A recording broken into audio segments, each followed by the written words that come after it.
জান্নাতুল ফেরদাউসের মেহমান বানিয়ে দিয়েছি। ইন্নাল্লাযীনা আমানু ওয়া আমিলুস সলিহাতি কানাত লাহুম জান্নাতুল ফিরদাউসি নুজুলা খালিদিনা ফিহা লা ইয়াবগুনা আনহা হিওয়ালা। সূরা কাহফের 107 নম্বর আয়াত। মহান আল্লাহ বলেন, যারা ঈমান এনেছে এবং যারা সৎ কাজ করে এবং যারা নেক কাজ করে, আমি আল্লাহ তাআলা তাদেরকে জান্নাতুল ফিরদাউসের মেহমান বানিয়ে দিই এবং তারা সেখানে ঢুকবে। খালিদিনা ফিহা লা ইয়াবগুনা, মহান আল্লাহ তাআলা জানিয়ে দিয়েছেন তারা সেখানে একবার ঢুকবে, অনন্তকাল সেই জায়গায় অবস্থান করবে। সুবহানাল্লাহ পড়বেন। সুবহানাল্লাহ বাদ থাক, বলার দরকার নেই। মাহফিল শেষ করে বাড়ি থেকে ঘুম দিয়ে ফজর নামাজের পরে আপনারা কাজ আদায় করবেন। এখন থাক, এখন বললে হয়তোবা 50 টাকা কালকে হয়তোবা আপনার অ্যাকাউন্ট থেকে কাটা যেতে পারে। সুবহানাল্লাহ ভাই, একটু জোরে বলবেন, জোরে বলবেন। সম্মানিত প্রিয় সুধী আমার, তাহলে যারা ভালো ভালো কাজ এই জমিনে করবে, মহান আল্লাহ এইগুলো তুলে রাখেন। দুনিয়াতে যদি তার প্রতিদান নাও দেন, মহান আল্লাহ ডাক দিয়ে বলেছেন, হে বাড়িওয়ালি, পশ্চিম পাড়া জামে মসজিদের সংলগ্ন এলাকার মানুষ যারা সামিয়ানার নিচে বসা আছেন, খুব মনোযোগ দিতে হবে, খুব মনোযোগ দিতে হবে, খেয়াল করতে হবে। আল্লাহ তাআলা আপনাদের উদ্দেশ্যে কি বলেছেন বলবো? ফামান ইয়ামাল মিসকালা যাররাতিন খায়রান ইয়ারা ওয়া মান ইয়ামাল মিসকালা যাররাতিন শাররান ইয়ারা। বলে সুবহানাল্লাহ। যে ব্যক্তি যাররা যাররা পরিমাণ নেক কাজ করবে, তার প্রতিদান কিয়ামতের ময়দানে মহান আল্লাহ নিজে হাতে দেবেন। আর যে ব্যক্তি যাররা যাররা পরিমাণ খারাপ কাজ করবে, তার প্রতিদান এই জমিনে কিয়ামতে আছে না নাই? কি প্রতিদান আপনাদেরকে দিবেন? যদি আমল যদি কবুল হয়ে যায়, আমল যদি আল্লাহর কাছে পছন্দ হয়ে যায়, মহান আল্লাহ ডাক দিয়ে আবারও জানিয়ে দিয়েছেন, কুল্লামা রুজিকু মিনহা মিন সামারাতির রিজকান ক্বালু হাযাল্লাযী রুজিকনা মিন ক্বাবলু ওয়া উতু বিহি মুতাশাবিহা। আল্লাহ তাআলা আপনাকে সসম্মানে যখন জান্নাতের ভিতরে প্রবেশ করাবেন, ঢোকার সঙ্গে সঙ্গে আপনারা দেখবেন যে মহান আল্লাহ আপনাদের জন্য জান্নাতকে সুসজ্জিত করেছেন। মহান আল্লাহ জান্নাতকে সুশোভিত করেছেন। সুবহানাল্লাহ। যেই দিকেই তাকাবেন সেই দিকেই নিয়ামত আছে না নাই? ভিতরে ঢুকেই দেখবেন দুধের নদী, মধুর নদী আছে না নাই? যা কিছু খেতে চাইবেন, মহান আল্লাহর ফেরেশতাদেরকে দিয়ে খাওয়ার আগেই, খাওয়ার নিয়ত করার আগেই মহান আল্লাহ আপনার মুখে জান্নাতের খাবারগুলি তুলে দেবেন। সবাই একটু জিকির করে সুবহানাল্লাহ আলহামদুলিল্লাহ লা ইলাহা ইল্লাল্লাহ। জোরে সবাই জবান ছেড়ে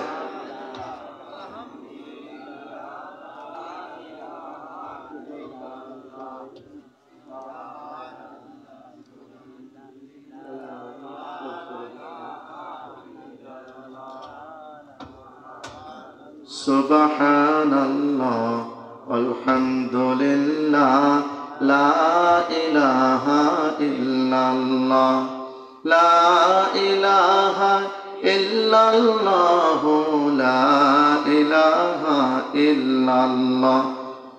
জোরে সুবহানাল্লাহ আলহামদুলিল্লাহ লা ইলাহা ইল্লাল্লাহ।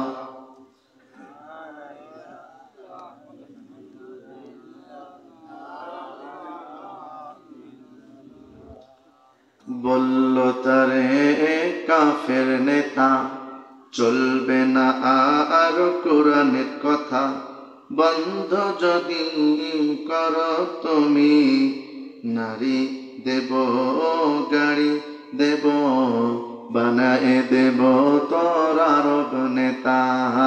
লা ইলাহা ইল্লাল্লাহ, জোরে লা ইলাহা ইল্লাল্লাহ, লা ইলাহা ইল্লাল্লাহ মুহাম্মাদুর রাসূলুল্লাহ সাল্লাল্লাহু। তাহলে ভালো কাজ করলে আল্লাহ তাআলা আমাদের কোথায় দিবেন? জান্নাতে। আর সব চাইতে দামি কাজ কোন, শেষে একটু বলে যাবে। তাহলে এবার আসুন, কি কারণে মহান আল্লাহ আমাদের নেক আমলগুলো ধ্বংস করে দেয় জানবেন। তার ভিতরে 1 নম্বর কারণ হলো শিরক করা। কি করা? শিরক। আমাদের এই সমাজে আছে না নাই? শিরক শব্দের শাব্দিক অর্থ হলো অংশীদার স্থাপন করা। সরাসরি তারা আল্লাহর সাথে অংশীদার স্থাপন করে। কথা বলেন ঠিক কিনা? কিন্তু শিরক করা যাবে? অংশীদার স্থাপন করা যাবে? মহান আল্লাহ তাআলা অসংখ্য আয়াতে কারিমা দিয়েছেন শিরক করা যাবে না, এটা শিরক সম্পূর্ণ হারাম। কথা বলেন। আল্লাহর একজন ওলি লুকমান আলাইহিস সালাম, মহান আল্লাহ কুরআনুল কারীমে সূরা লুকমানের ভিতরে ঘোষণা করেছেন, ওয়া ইয ক্বালা লুকমানু লিবনিহি ওয়া হুয়া ইয়াইদুহু ইয়া বুনাইয়া লা তুশরিক বিল্লাহ ইন্নাশ শিরকা লাযুলমুন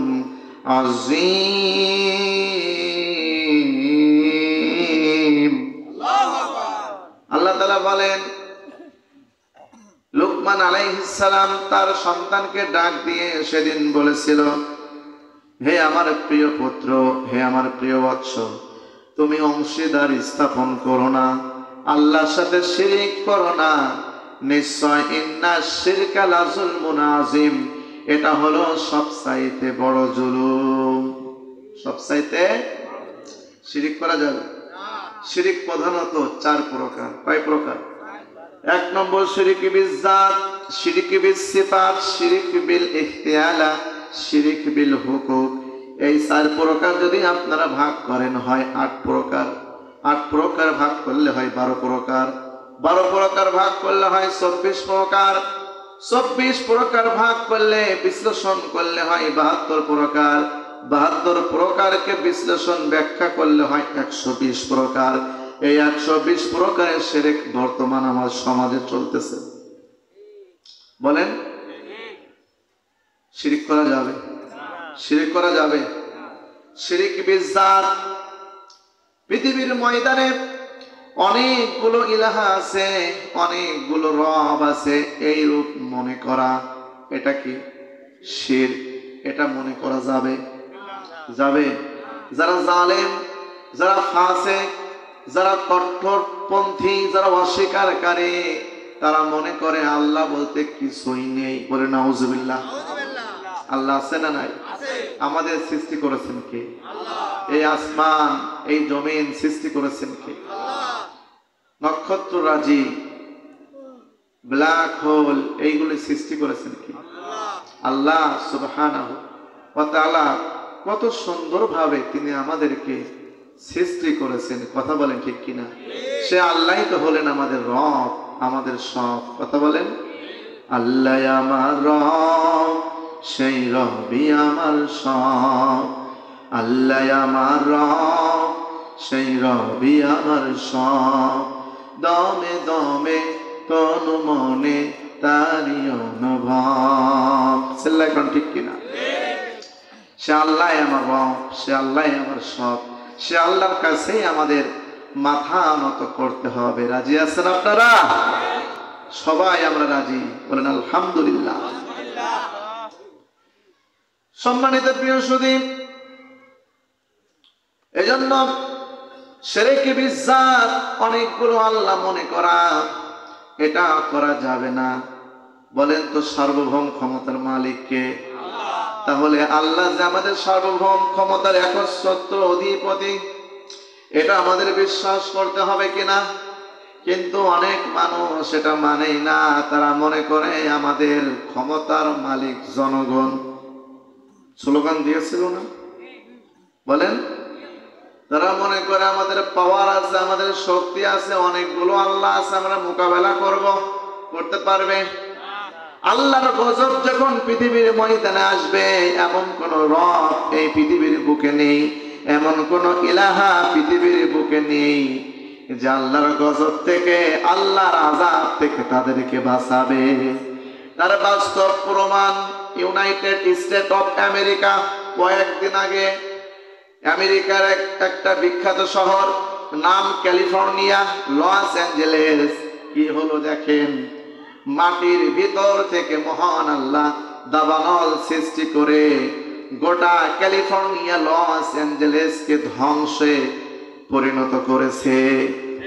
এত সুপ্রিম পাওয়ার, এত শক্তি, এত দাপট, এত ক্ষমতার উৎস, সেই আমেরিকা কোথায় গেল বলেন? আমেরিকা কোথায় গেল? এত বিমান, এত মেডিসিন, এত হেলিকপ্টার, এত আর্মি, সেনাবাহিনী, ফায়ার সার্ভিস, আগুন নিভানোর কাজে তারা ব্যস্ত।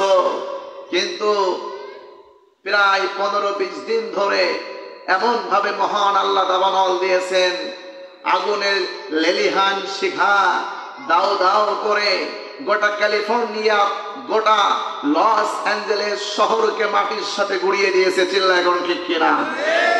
মুসলমানদেরকে নিধন করার জন্য এই আবু জেহেলের বাচ্চারা হাজার হাজার কোটি টাকা ইসরায়েলে তারা দিয়েছিল।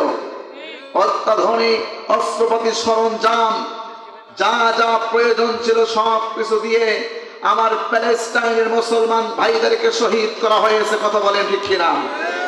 লেবাননের ভাইদেরকে শহীদ করা হয়েছে, ইরানের ভাইদেরকে শহীদ করা হয়েছে। সেই ক্ষমতা কোথায়? সেই পাওয়ার কোথায়?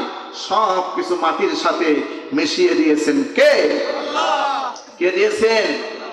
আল্লাহ সুবহানাহু ওয়া তাআলা আবার জানাই দিলেন, ওমা আদরাকা মা সিজ্জিন। জাহান্নামের এই সিজ্জিন কোথায় বলেন তো?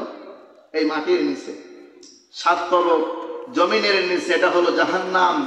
সেই জাহান্নাম থেকে আগুনের লেলিহান শিখা তাদের শহরগুলোকে জ্বালিয়ে পুড়িয়ে ভস্ম করে দিয়েছে। কথা বলেন ঠিক কিনা?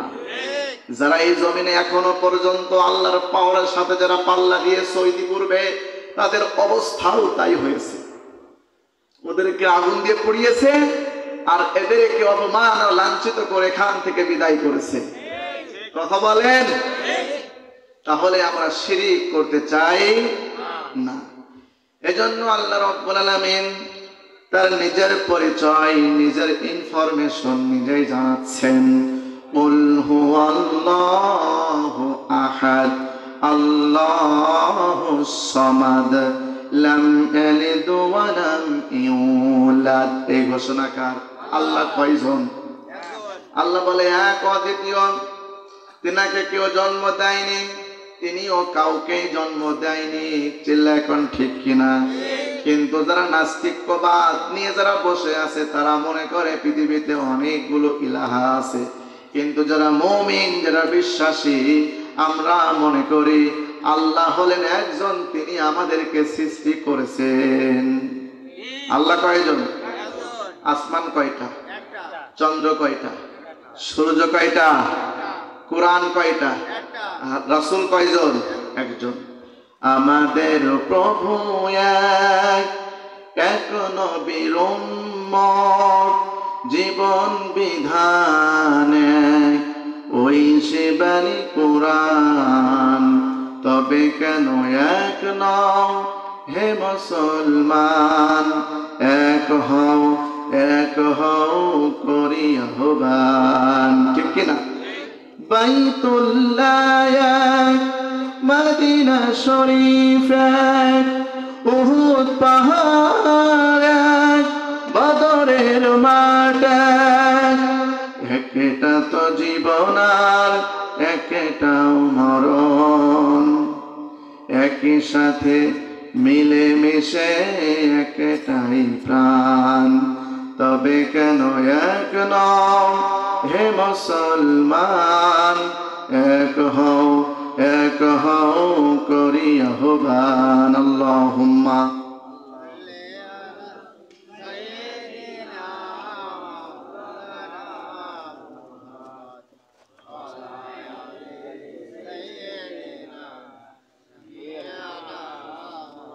আল্লাহ কয়জন? তার সাথে কোনো শিরিক করা যাবে, অংশীদার স্থাপন করা যাবে। তাহলে যারা এই পৃথিবীর ময়দানে শিরিক করে, আল্লাহ তাআলা সূরা জুমার খোলেন 65 নম্বর আয়াতে কারিমা বের করেন, লা ইন আশরাকতা লা ইয়াহবাতান্না আমালুকা ওয়া লা তাকুনান্না মিনাল খাসিরিন। যারা আল্লাহর সাথে অংশীদার করবে, যারা শিরিক করবে, মহান আল্লাহ বলেন তাদের নেক আমল আমি আল্লাহ নিজে হাতে ধ্বংস করি, নাউজুবিল্লাহ, নিষ্ফল করে দেয়, কোনো কিছুই আর থাকে না। কথা বলেন ঠিক কিনা? তাহলে যার নেক আমল পৃথিবীর ময়দান থেকে ধ্বংস হয়ে যায়, আর আমি বলেছিলাম কি কি কারণে নেক আমল ধ্বংস হয় একটু ধারণা দিব। তার ভিতরে 1 নম্বর কারণ হলো শিরক। 1 নম্বর কারণ, লা ইন আশরাকতা লা ইয়াহবাতান্না আমালুকা ওয়া লা তাকুনান্না মিনাল খাসিরিন। তাদের আমল ধ্বংস, কিয়ামতের ময়দানে তারা হবে ক্ষতিগ্রস্ত। এই ঘোষণাকার, এই ঘোষণাকার। তাহলে যাদের আমল ধ্বংস হয়ে যায়, যাদের নেক আমলগুলো নিষ্ফল হয়ে যায়, সূরা নিসার 116 নম্বর আয়াত, সূরা নিসার 48 নম্বর আয়াতে মহান আল্লাহ আবারও জানিয়েছেন, ইন্নাল্লাহা লা ইয়াগফিরু আন ইউশরাকা বিহি ওয়া ইয়াগফিরু মা দুনা যালিক। এই ঘোষণাকার, নিশ্চয় যারা আমার সাথে শিরিক করে আমি আল্লাহ তাআলা তাদেরকে জানিয়ে দিয়েছি আমি তাদেরকে ক্ষমা করি না, আমি তাদেরকে মাফ করব না। মহান আল্লাহ যদি আপনাকে ক্ষমা না করেন, রব্বুল আলামিন আপনাকে যদি মাফ না করেন, তাহলে আপনার জন্য কি জান্নাত আছে?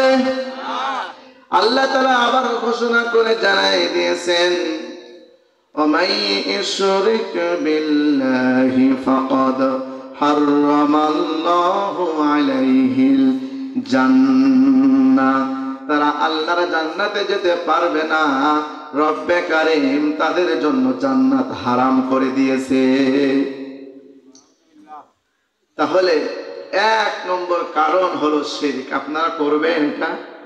করবেন এটা? করবেন না। আল্লাহর পাওয়ার আছে, শক্তি আছে, এগুলো বিশ্বাস করতে হবে। হ্যাঁ, আল্লাহ যেটা পারে সেটা কি অন্য কেউ পারে? আল্লাহর ভিতরে যে গুণগুলো আছে সেটা কি অন্য কারোর ভিতরে এই গুণগুলো আছে? কিন্তু অনেক ভাইরা দরবারে খুলে বসে আছে, গায়েবের খবর নাকি ও কি জানে। আবার অনেক ভাইরা দরবারে যায়, সেখানে পীর সাহেবদের কাছে ছেলে মেয়ে চাই, বলি নাউজুবিল্লাহ। এবং সেই জায়গায় এরকম শিরিকের কারখানা আছে না নাই? ইসলাম যদি এই দেশের পার্লামেন্টে যায়, আমি লক্ষ্য করেছি যে এই জমিনে আলেমের রক্ত ঝরে, সেই জমিন কোরআনের ভূমিতে পরিণত হয়। কথা বলেন ঠিক কিনা? আর বাংলাদেশের পার্লামেন্টে যদি এই কোরআন যায়, এই বাতিল আস্তানাগুলো, যে সমস্ত জায়গায় আল্লাহর বিরুদ্ধে শিরক করা হয়, সেই আস্তানাগুলো ভেঙে চুরে খান খান করা হবে। কথা বলেন ঠিক কিনা? এটার সাথে একমত কারা কারা দুহাত তুলে দেখান। লিল্লাহি তাকবীর, লিল্লাহি তাকবীর। আল্লাহ তাআলা কবুল করুন, বলি আমিন। এরপরে আসুন, 2 নম্বর কারণ হলো কুফর। কুফর নীতি অবলম্বন করলে কি হয় একটু বলবো? কুফর নীতি অবলম্বন করলে আমাদের মহা বিপদ এই পৃথিবীর জমিনে আছে না না? কুফর শব্দের অর্থ হলো ঢেকে দেওয়া। কুফর শব্দের অর্থ ঢেকে দেওয়া, অস্বীকার করা। তাহলে কি ঢেকে দেয়? আল্লাহর আইন, আল্লাহর কোরআনের বিধানকে ঢেকে দেওয়ার চেষ্টা করেছে। কথা বলেন ঠিক কিনা? আমরা দীর্ঘদিন ধরে দেখেছি আল্লাহর কোরআনের আইন ঢেকে দেওয়ার জন্য কোরআনের বিধানকে লঙ্ঘন করেছে এক শ্রেণীর মানুষেরা। চিল্লায় কোন ঠিক কিনা? যেখানে কোরআনের মাহফিল দেওয়া হতো সেই জায়গায় 144 জারি করে কোরআনের মঞ্চগুলো ভেঙে দেওয়া হতো। স্বাধীনভাবে কথা বলতে তারা দিত না। চিল্লায় কোন ঠিক কিনা? মুখের ফুৎকার দিয়ে ইউরিদুনা আই ইতফিউ নূরাল্লাহি বিআফওয়াহিহিম,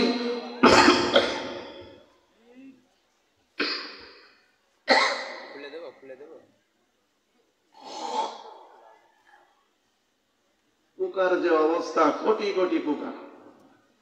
বুঝতে পারলেন? একবার গিয়েছিলাম কুষ্টিয়া এলাকায়, কথা শুরু করতে পারিনি, মহান আল্লাহ ভিতরে পোকা ঢুকাই দিয়েছে, আর আমি কথাও বলতে পারিনি। যাক, পোকাটা বের হয়েছে, আলহামদুলিল্লাহ পড়েন। তাহলে আমরা দেখেছি যে মুখের ফুৎকার দিয়ে কোরআনের বিধানকে নিভিয়ে দেওয়ার চেষ্টা করেছিল এক শ্রেণীর মানুষেরা। চিল্লা এখন ঠিক কিনা? কিন্তু তারা পারেনি। যারা মুখের ফুৎকার দিয়ে কোরআনের বিধানকে যারা অস্বীকার করেছিল, ফুদে নিবানোর জন্য ষড়যন্ত্র করেছিল, মহান আল্লাহ পরিকল্পনা করে এই পৃথিবীর জমিন থেকে তাদেরকে বিতাড়িত করেছে। চিল্লা এখন ঠিক কিনা? মূসা আলাইহিস সালামের বিরুদ্ধে ষড়যন্ত্র করেছিল ফিরাউন, ইব্রাহিমের বিরুদ্ধে ষড়যন্ত্র করেছিল নমরুদ।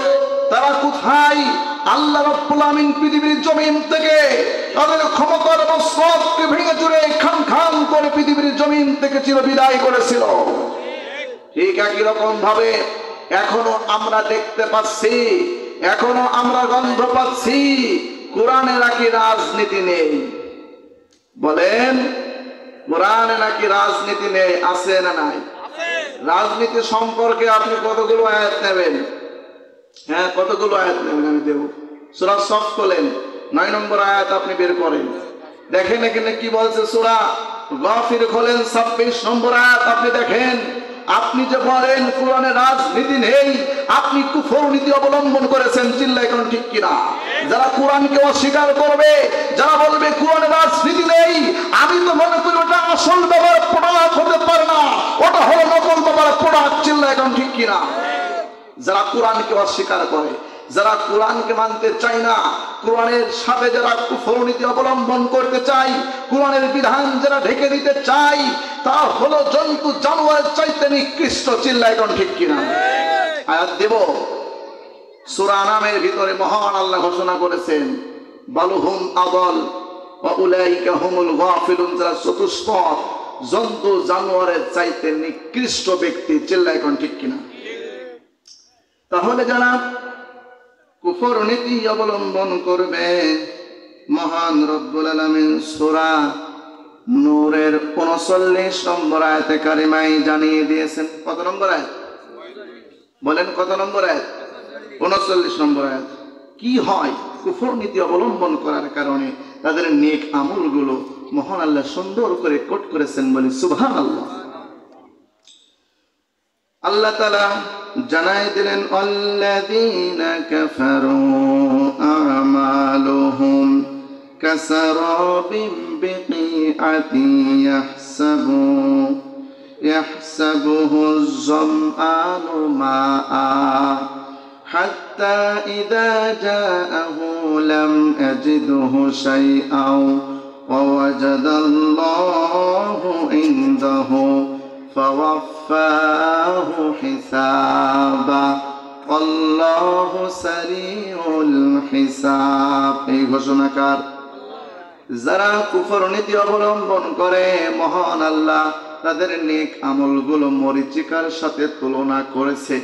কিসের সাথে? কিসের সাথে তুলনা করেছে? মরীচিকার সাথে।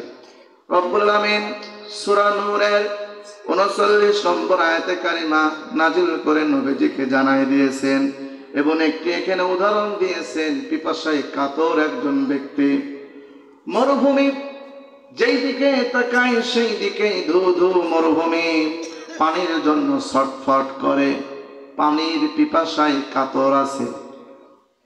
মরুভূমির মাঝখানে তাকিয়ে দেখে ওই জায়গায় পানি আছে, কিন্তু এক পর্যায়ে হাঁটতে হাঁটতে সেই জায়গায় গিয়ে দেখে ওই জায়গায় দূর থেকে পানি মনে করে এসেছিল, ওই জায়গায় আর পানি না, ওটা হলো মরিচিকা। চিল্লা এখন ঠিক কিনা? মহান আল্লাহ তাআলা জানাই দিয়েছেন, যারা পৃথিবীর বুকে কুফর নীতি অবলম্বন করবে, আমি আল্লাহ তাআলা আল্লাহু সারিউল হিসাব, আমি আল্লাহ তাআলা তাদের হিসাব এভাবেই নিয়ে থাকি। আর একটু জোর দেবেন ভাই, মনে হচ্ছে একটু সাউন্ড কমে এসেছে, আর একটু জোর দেন। তাছাড়া ইকো টিকো রিভাব আর কিছু বাড়ানো দরকার নেই, আর একটু জোর দেন। সম্মানিত প্রিয় বন্ধুগণ আমার, আল্লাহ রাব্বুল আলামিন এখানে জানাই দিয়েছেন, যারা কুফর নীতি অবলম্বন করবে তাদের নেক আমলগুলো এই রকম হয়ে যায় এবং এক পর্যায়ে এই আমলের বিনিময়ে কিয়ামতের ময়দানে তারা কোনো কিছুই পাবে না। চিল্লায় কোন ঠিক কিনা? আল্লাহ রাব্বুল আলামিন আবারও ঘোষণা করে জানিয়েছেন সূরা ইব্রাহিমের 18 নম্বর আয়াতে কারিমায়, যারা কুফর নীতি অবলম্বন করবে তাদের আমলগুলো মহান আল্লাহ ছাইয়ের সাথে তুলনা করেছেন। কিসের সাথে? ছাই কি আপনারা চেনেন? এই যে চুলায় মা বোনেরা যে খড়ি দিয়ে জাল দিয়ে তরকারি সুস্বাদু খাবার রান্না করে আপনাদেরকে দেয়, সেই ছাইয়ের সাথে মহান আল্লাহ এই উদাহরণটা দিয়েছেন এবং তুলনা করেছেন। আল্লাহ রাব্বুল আলামিন জানিয়ে দিয়েছেন, মাসালুল লাযীনা কাফারু বিরাব্বিহিম আ'মালুহুম কারামাদিন ইশতাদ্দাত বিহির রিহু ফি ইয়াউমিন আসিফ লা ইয়াকদিরুনা মিম্মা কাসাবু আলা শাই যালিকা হুয়া আদ-দালালুল বাঈদ।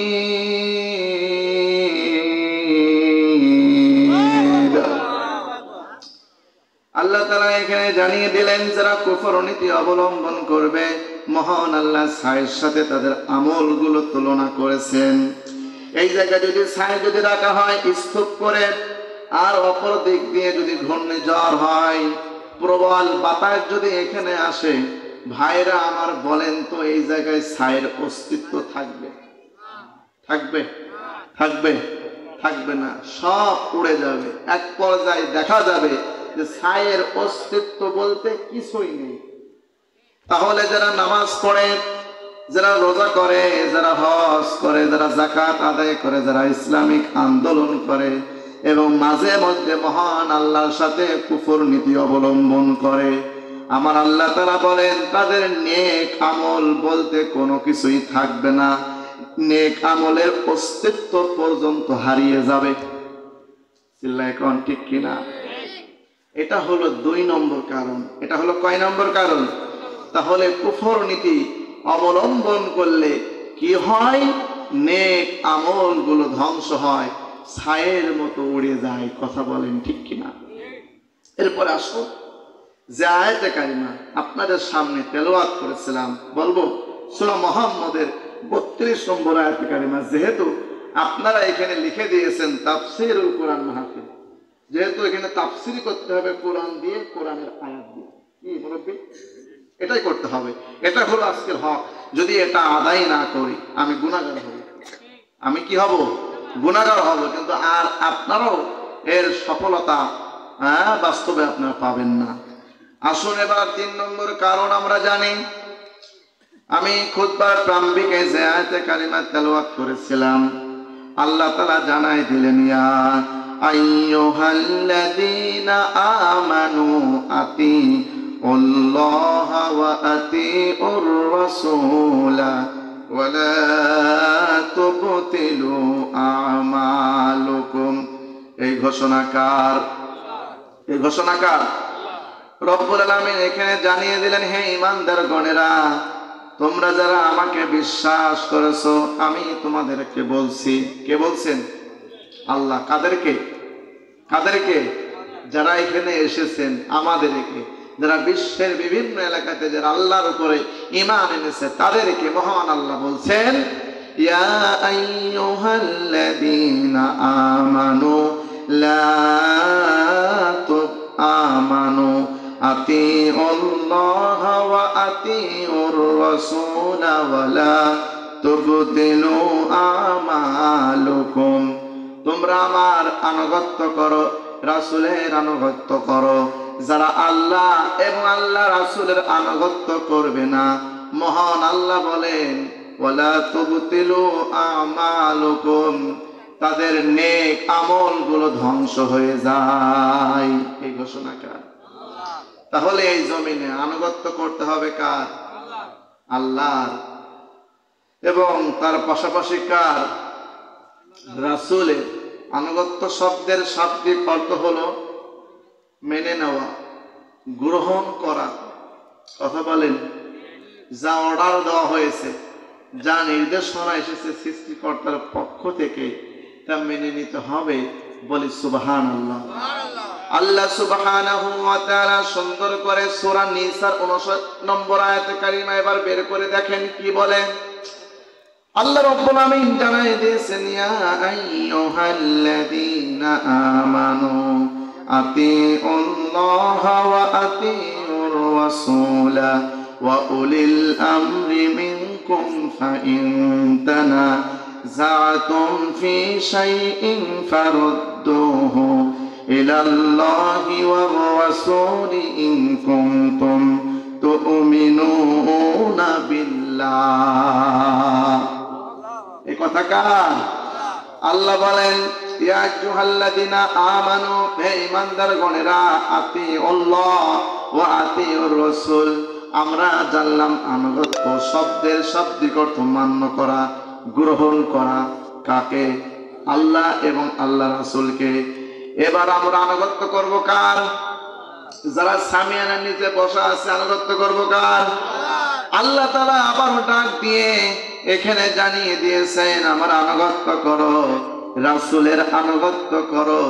রাসূল থাকবে না, রাসূলের পরে যারা এই পৃথিবীর নেতা হবেন, এই পরায়ণ শাসক হবে, ইমামগণ হবেন, তাদেরকে তোমরা আনুগত্য করো। এটা হলো ফরজ আইন। সুবহানাল্লাহ। এই আয়াতের ভিতরে গুরুত্বপূর্ণ একটি তথ্য আছে, বলবো। আল্লাহ তাআলা দেখেন কত চমৎকার ভাবে আয়াতে কারিমা সাজিয়েছেন। ইয়া আইয়ুহাল্লাযীনা আমানু আতিউল্লাহ, আল্লাহর আনুগত্য করতে হবে। আল্লাহর আগে আতিউ শব্দ দিয়েছেন। আল্লাহর আগে কি শব্দ দিয়েছেন? আতিউ। রাসূলের আগে আতিউ শব্দ দিয়েছেন। কথা বলেন। কিন্তু ওয়া উলিল আমর, আলিফ মিম র আম, এই আমরের আগে মহান আল্লাহ আতিউ শব্দটা কি ব্যবহার করেছেন? করেন না। আল্লাহর আগে, রাসূলের আগে আতিউ শব্দটা কেন ব্যবহার করলেন? আর ওয়া উলিল আমরি, যারা আমাদের নেতা হবেন, তাদের ক্ষেত্রে আতিউ শব্দটা ব্যবহার করলেন না কেন? জানার দরকার আছে না? তাফসীরের ভিতরে যে তথ্যটা আমি পেলাম, এবার মনোযোগ দিন, সেই তথ্যটা আপনাদের সামনে পেশ করছি।